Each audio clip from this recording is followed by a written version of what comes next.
So, also ich bin am Hafen. Aber wo ist Esmeralda?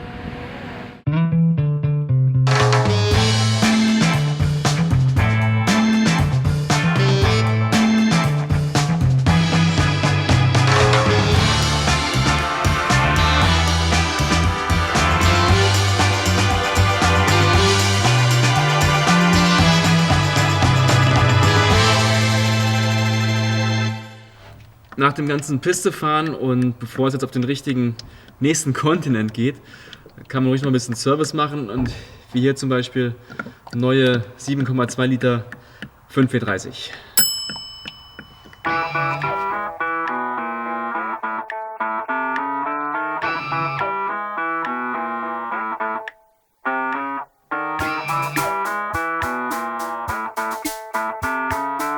Bevor es gleich zum Hafen geht, um dann das Auto zu verschiffen, natürlich nach Kanada, heißt es wieder packen und putzen, meine Lieblingsbeschäftigung.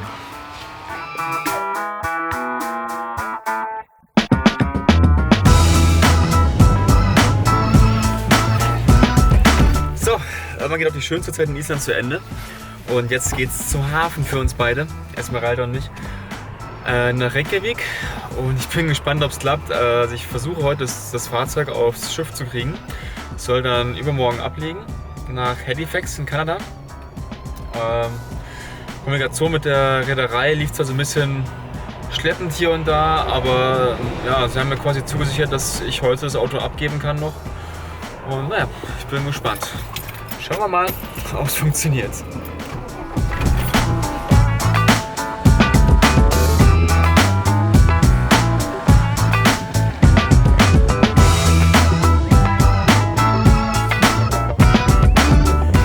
So, es ging eigentlich kurz und schmerzlos und besser als geplant.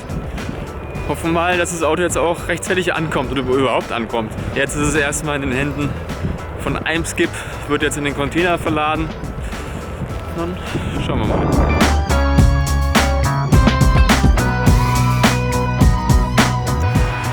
Es fühlt sich ja schon ein bisschen komisch an, so plötzlich Fußgänger zu sein und jetzt den Bus nehmen zu müssen. Und natürlich habe ich wieder das beste Wetter erwischt. Halt typisches Island-Wetter oder wie ich es auch nenne, Rainland, statt von Iceland.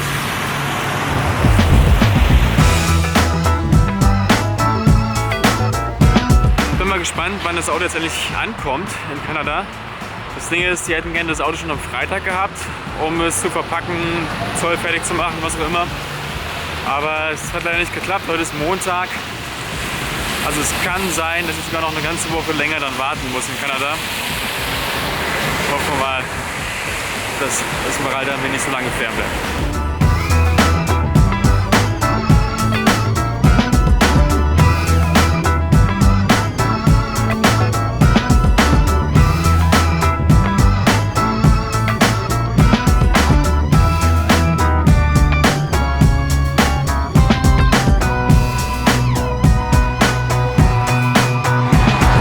Das ist nicht mein Service.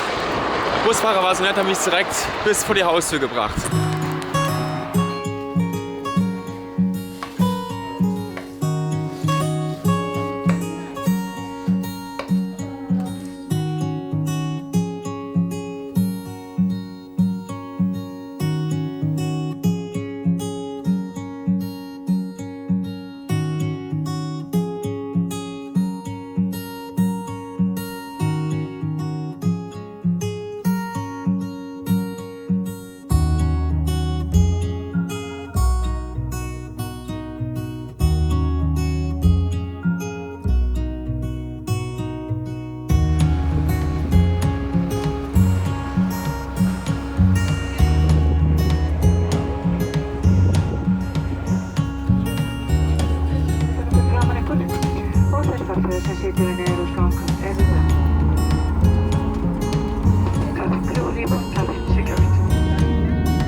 habe eine kurze Hose an. Ich glaube, das letzte Mal war vor über 2 Monaten. Ich meine, es war zwar in Deutschland ein rekordverdächtiger Sommer mit verdammt viel Hitze. In Island aber eher das Gegenteil. Da hieß es eher, dass es ein Rekordregensommer war. Seit Wetteraufzeichnung oder keine Ahnung. Da tut es so ganz gut, ein bisschen in Kanada jetzt aufwärmen zu können. Hoffen wir mal, dass Esmeralda jetzt auch bald pünktlich hier ankommt, damit die Reise richtig weitergehen kann.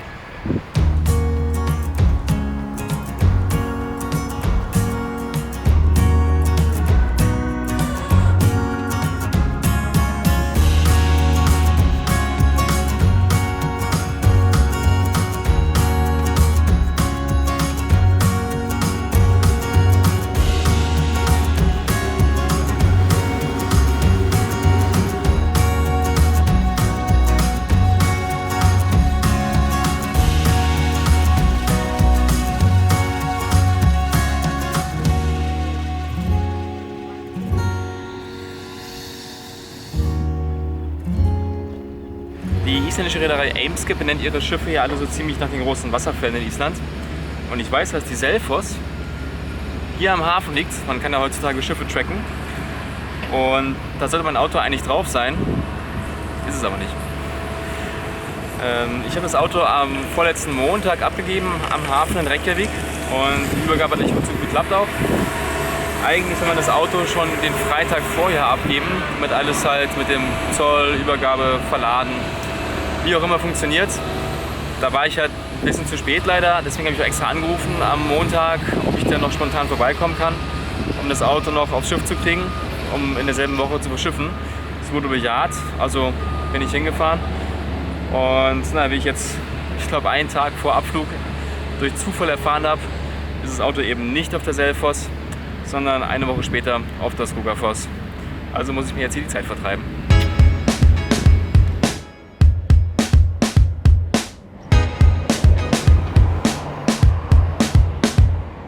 So, nachdem ich jetzt also noch warten muss auf Esmeralda, werde ich die Zeit aber irgendwie halbwegs sinnvoll nutzen, denke ich. Und nicht einfach verstreichen lassen. Und war schon ein paar Mal im Meer schwimmen, habe eine Kajaktour auf dem Meer gemacht. Und gestern ein bisschen mit ein paar Leuten das Nachtleben von Halifax ausgecheckt, aber gut, dazu besser kein Kommentar. Und ja, jetzt möchte ich ein bisschen den Norden erkunden von Neuschottland, also auf den Cabot Trail, Cape Breton. Und dazu habe ich mir jetzt erstmal einen kleinen Defender-Ersatz geholt oder Esmeralda-Ersatz. Also, naja gut, Kia Sportage ist nicht wirklich ein Defender-Ersatz, aber gut, was soll's. Ich werde es überleben. Auf geht's.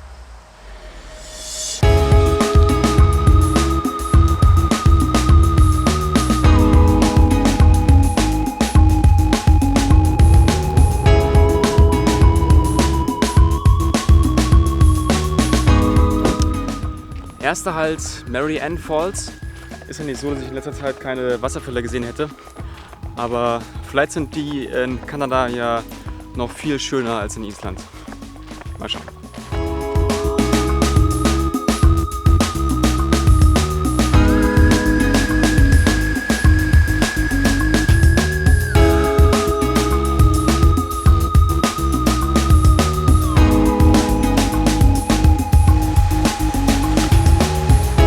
Okay, also ich weiß ja nicht, was die Kanadier unter dem Wasserfall verstehen, aber ich bin auf jeden Fall aus Island ein bisschen was Größeres gewohnt.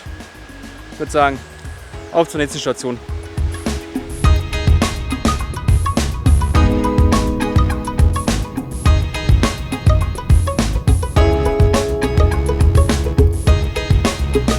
Es ist ja noch windiger als in Island hier.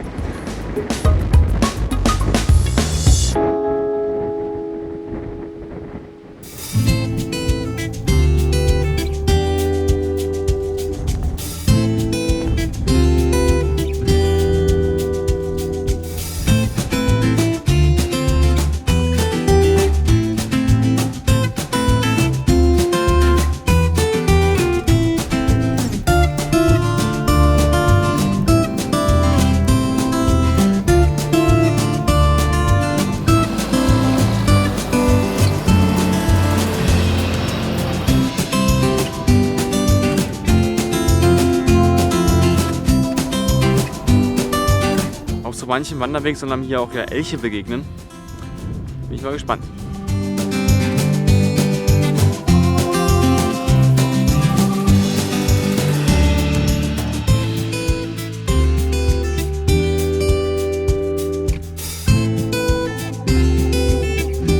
Na gut, ich glaube, ein Tausendfüßler zählt nicht wirklich als Elch, aber vielleicht besser als gar nichts.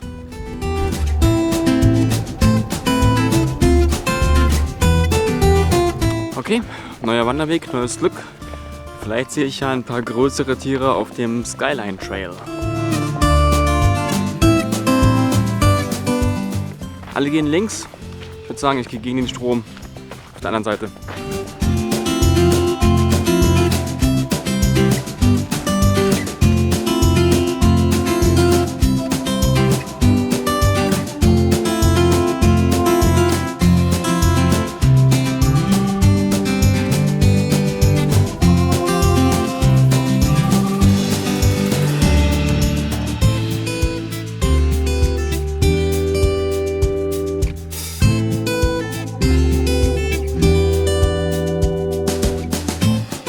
Da rankommen hätte ich auch nicht gedacht. Wir waren gerade ein Mutterelch und ihr Kind und sie haben einfach direkt vor mir den Weg gekreuzt.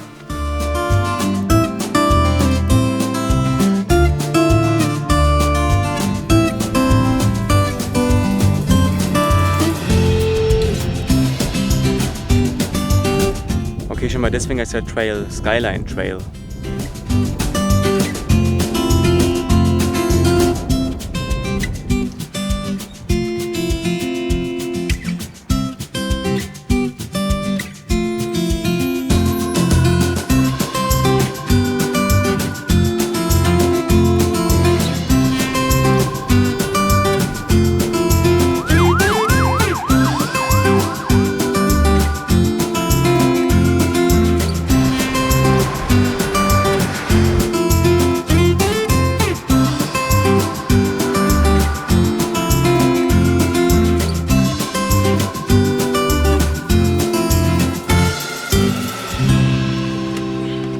So, heute ist der Tag der Tage. Esmeralda soll am Hafen ankommen. Ich weiß auch schon, dass das Schiff da ist, die Skogafoss. Hab's online nachgeschaut. Und ich hatte mir extra ein Hostel gemietet, ganz in der Nähe vom Hafen, damit ich es halt schnell abholen kann. Aber wie es oft so war mit Eimskip, gab es bei mir da Kommunikationsschwierigkeiten. Und ich muss jetzt erstmal zum Zoll fahren, musste eine Liste schreiben über alle Dinge, die sich im Auto befinden. Das habe ich auch erst hier erfahren. Es wäre ja schön gewesen, das vor der Verschiffung erfahren zu haben. Jetzt muss ich alles aus der Erinnerung mir zusammenschreiben. Und der Zoll liegt am anderen Ende der Stadt. Und dann, wenn es vom Zoll freigegeben wurde, irgendwann, vielleicht heute, vielleicht morgen, vielleicht nächste Woche, kann ich das Auto dann bei der Spedition abholen. Die liegt wiederum in Dartmouth, also in der Nachbarstadt. Naja. Aber wir werden es hinkriegen. An der Ampel links abbiegen. Okay, es hat noch nicht so viel gebracht, wurde wieder weggeschickt, denn die Untersuchung läuft noch. Ja, es wird untersucht auf Erde oder Spuren, keine Ahnung.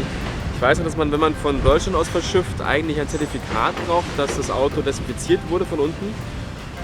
Ich habe auch gefragt bei Eimskip, ob das eben notwendig ist, und wurde mir nur gesagt, ja, wasch einfach das Auto gründlich, dann passt es schon.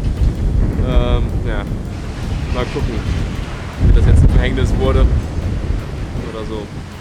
Ich will euch in ein paar Stunden noch mal anrufen und dann sehen wir weiter. Okay, das war schon ein kleiner Satz der Esmeralda. Hoffen wir mal, dass die echte jetzt bald zur Verfügung steht. Solange heißt es wieder Bus fahren oder was auch immer. Mal schauen.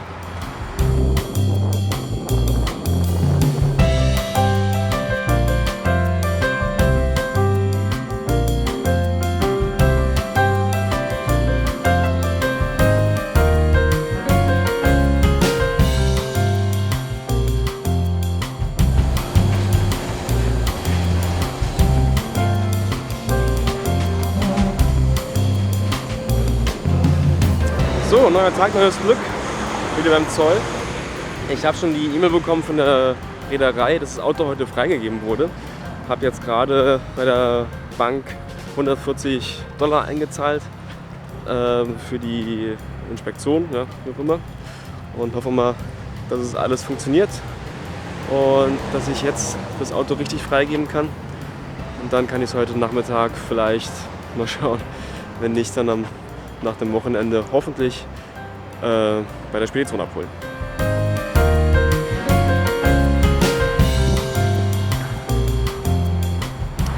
So, und jetzt geht noch kurz in Schmerz los. Ich muss halt ein bisschen meine Papiere vorzeigen vom Fahrzeug und Reisepass natürlich und ein paar Fragen beantworten, so das Übliche mit, haben Sie Drogen dabei, Waffen und so weiter. Aber jetzt habe ich den Stempel bekommen und darf offiziell mit Esmeralda einreisen. Hoffen wir mal, dass es noch mit der Spedition vielleicht heute klappt. Ansonsten bin ich ja noch mal ein Wochenende gefangen in Halifax. Aber es wird auch nicht so schlimm sein, das Wetter ist gut. Schauen wir mal.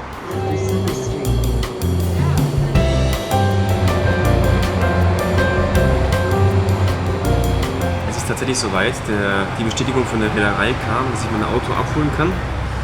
Jetzt geht es nochmal mit dem Bus zum LCL Warehouse, wo es hoffentlich bereit steht.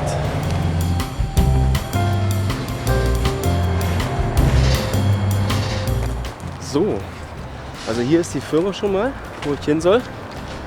Ich sehe Esmeralda noch nicht, aber auf jeden Fall schon mal eine ganze Menge Container.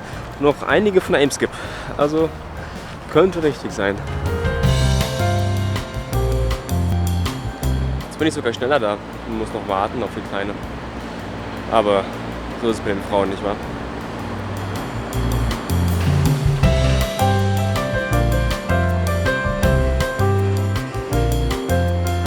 Die erste Einfahrt war schon mal zu tief. Das Auto ist 2,50 Meter hoch.